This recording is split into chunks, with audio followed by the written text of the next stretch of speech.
So, hello and welcome back. I am now assuming that I have the engine running good enough to focus on other jobs in preparation for sea trials. Power steering pressure lines are fitted, and return line is made using a push lock fitting at the cooler, and the hose is the correct internal diameter that is required for the reservoir. The front seat mounting pedestals could do with a bit of a cleanup. The anodizing around the base has been scratched up and pit corrosion has begun. The repaired and functioning vintage adjustable seat mounts are fitted to the reupholstered seat. I added an extra 14 gauge screw to each corner bolt, as the aluminium inserts in the seat had completely corroded out in some places and I had to use riv nuts to repair. Painting the pedestal mounting flanges makes them look new again. And the support brackets for the back seat base have also been painted.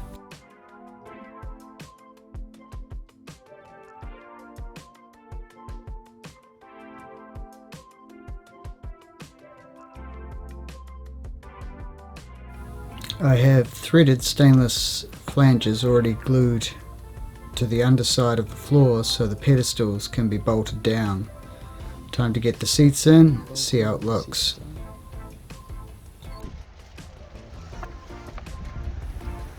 And the big rubbish bag reveal.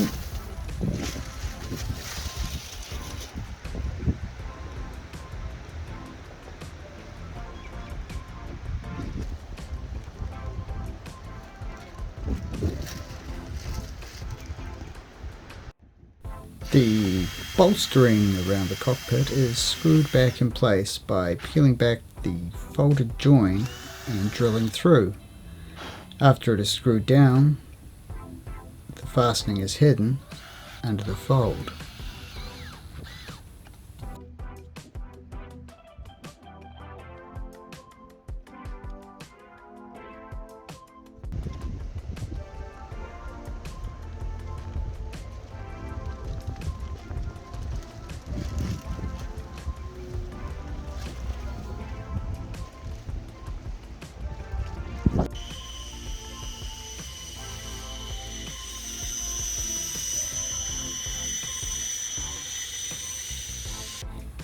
The boost control solenoids will be mounted on the bracket that has the cathode box and main fuse mounted.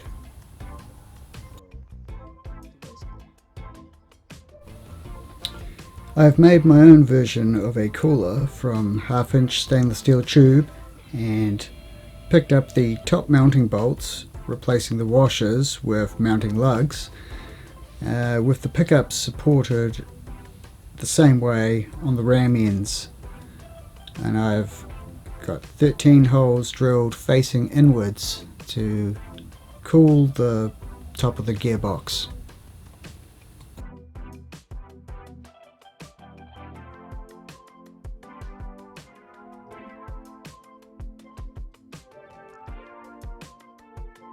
For maximum corrosion protection, the item has been electro-polished.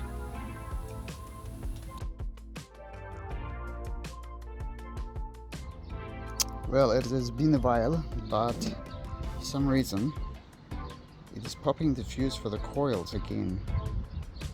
So, not sure why.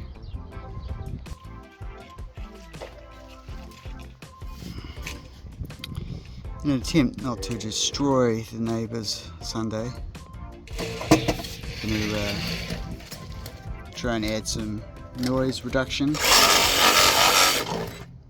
by making more noise.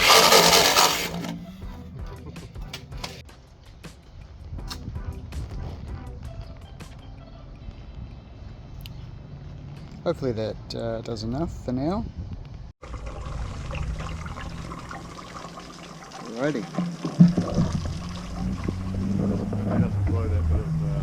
Yeah, I'll see.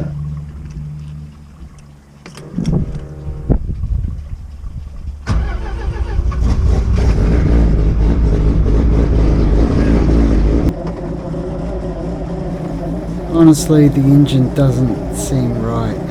I don't remember it running this rough when I first fired it up. It took a few minutes to smooth out back then, but I didn't have the wideband set up, so everything was just done by feel. But now, chasing the cause of this engine no-go earlier basically completely messed up any form of a smooth running map to start with. This is still out. It's actually about 1500 RPM. It's about half. So I've set something up wrong.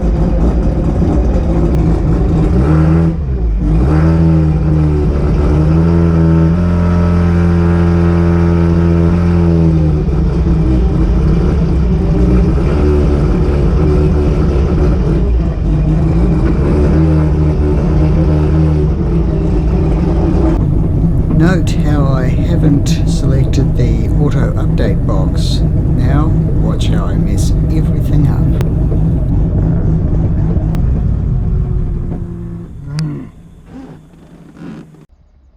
Funny story.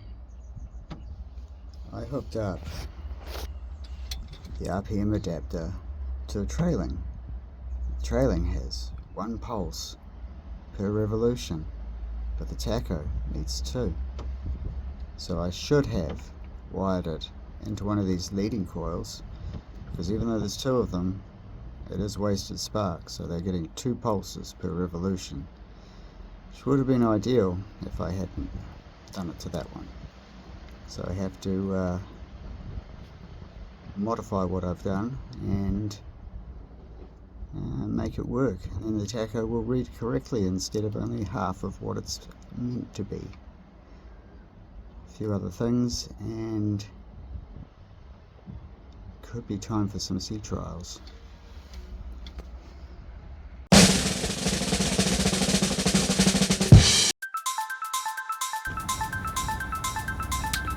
Well, it's finally in the water for the first time since I've had it. I'm a little stressed with all the little things that have the potential to go wrong. It's in the water, on the dock.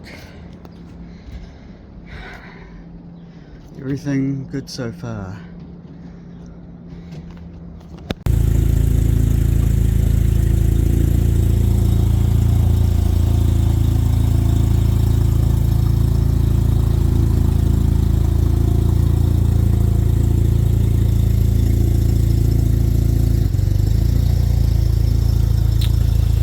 Well, it's really not sounding happy at all.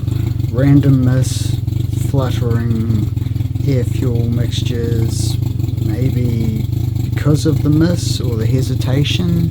Well, it sounds worse than before. Remember all that auto update thing that I mentioned?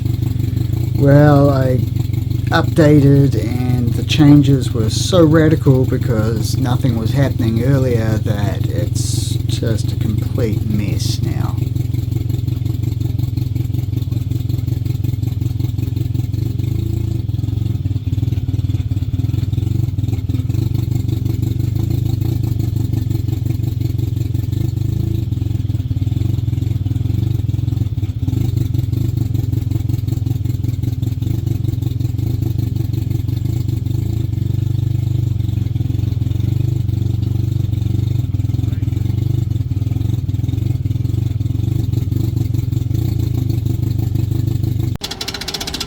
Right, first test, complete fail.